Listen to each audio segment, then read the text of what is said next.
बिस्मिल्लाहिर्रहमानिर्रहीम अस्सलाम वालेकुम दोस्तों, मैं हकीम मियां मोहम्मद अजीम ਤੁਹਾਡੀ ਖਿਦਮਤ ਇੱਕ ਨਵਾਂ ਨੁਸਖਾ ਲੈ ਕੇ ਹਾਜ਼ਰ ਹੋਇਆ ਜੋ ਕਿ ਅੱਜ ਕੱਲ ਦੇ ਮੌਸਮ ਨਾਲ ਬੜਾ ਰਿਲੇਟਡ ਹੈ। ਜਿਵੇਂ ਅੱਜ ਕੱਲ ਦੇ ਬਹੁਤ ਜ਼ਿਆਦਾ ਬੱਚਿਆਂ ਦੇ ਬੱਚੀਆਂ ਨੂੰ, ਵੱਡਿਆਂ ਦੇ ਛੋਟਿਆਂ ਨੂੰ ਖਾਂਸੀ ਬੜੀ ਖੁਸ਼ਕ, ਬਲਗਮੀ, ਆਵਾਜ਼ਾਰੀ ਵਾਲੀ, ਨਜ਼ਲਾ, ਜ਼ੁਕਾਮ, ਜਿਹੜੇ ਲੋਕ ਬਾਹਰ ਖੇਤਾਂ ਜਾਂਦੇ ਨੇ, ਜਿਹੜੇ ਲੋਕ ਸਫ਼ਰ ਕਰਦੇ ਨੇ, ਉਹਨਾਂ ਨੂੰ ਇਹ ਖਾਂਸੀ ਬੜੀ ਤੰਗ ਕਰਦੀ ਹੈ। ਕਿਤੇ ਬਹਿ ਕੇ ਖੰਘ ਵੀ ਨਹੀਂ ਸਕਦੇ, ਦੋਸਤਾਂ 'ਚ ਬੈਠਿਆ ਖਾਂਸੀ ਆ ਜੇ ਆਵਾਜ਼ਾਰ ਹੋ ਜਾਂਦੇ ਨੇ, ਦੋਸਤਾਂ 'ਚ ਬੈਠੇ ਥੋੜੀ ਜੀ ਛੀਂਕ ਆ ਜੇ ਬੜੇ ਆਵਾਜ਼ਾਰ ਹੁੰਦੇ ਨੇ। ਇਹ ਨੁਸਖਾ ਤੁਹਾਡੇ ਲਈ ਖਾਸ ਕਰਕੇ ਇਸ ਲਈ ਲੈ ਕੇ ਆਇਆ ਕਿ ਤੁਹਾਡੀ ਸਿਹਤ ਠੀਕ ਰਹੇ, ਤੰਦਰੁਸਤ ਤੇ ਤਵਾਨਾਰ ਹੋ।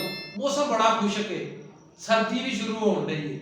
ਇਹ ਨੁਸਖਾ ਨੋਟ ਕਰ ਲਓ, ਇਹ ਨੁਸਖਾ ਤੁਹਾਡੇ ਲਈ ਬੜਾ ਫਾਇਦੇਮੰਦ ਹੈ। ਇਹ ਨੁਸਖਾ ਕੀ ਹੈ? ਮਲੱਠੀ, ਅਦਰਕ ਤੇ ਸੌਂਫ। ਹਾਂ, ਮਜ਼ਮ ਕੁੱਟ ਲਓ, ਇਹਨੂੰ ਕੁੱਟ ਕੇ ਤੇ ਰੱਖ ਲਓ। 2-2 ਗ੍ਰਾਮ 3-3 ਗ੍ਰਾਮ ਕੁੱਟ ਲਓ ਤੇ ਰੱਖ ਲਓ। ਰੱਖ ਕੇ ਥੋੜਾ ਜਿਹਾ ਸ਼ਹਿਦ ਲਓ, ਉਹਦੇ ਚ ਮਿਕਸ ਕਰਕੇ 1 ਟੀਸਪੂਨ ਸਵੇਰ 1 ਟੀਸਪੂਨ ਸ਼ਾਮ ਨੂੰ ਨੀਮ ਗਰਮ ਪਾਣੀ ਨਾਲ ਲਓ। ਤੁਹਾਡੀ ਖਾਂਸੀ ਠੀਕ ਹੋ ਜਾਏਗੀ, ਤੁਹਾਡੀ ਗਲੇ ਦੀ ਖਰਾਸ਼ ਠੀਕ ਹੋ ਜਾਏਗੀ, ਤੁਹਾਨੂੰ ਜਿਸਮ ਦੀਆਂ ਦਰਦਾਂ ਠੀਕ ਹੋ ਜਾਣਗੀਆਂ। ਇਹ ਨੁਸਖਾ ਅੱਜ ਕੱਲ ਦੇ ਮੌਸਮ 'ਚ ਬੜਾ ਅਸਰ ਕਰਦਾ ਜੀ, ਇਹਨੂੰ ਭੁੱਲਿਆ ਜੇ ਨਾ। ਮੇਰੇ ਨਵੇਂ ਨੁਸਖਿਆਂ ਲਈ ਮੇਰੇ ਨਾਲ ਰਾਬਤੇ 'ਚ ਰਹੋ, ਮੇਰੇ ਚੈਨਲ ਨੂੰ ਸਬਸਕ੍ਰਾਈਬ ਕਰੋ, YouTube ਤੇ, TikTok ਤੇ, Facebook ਤੇ।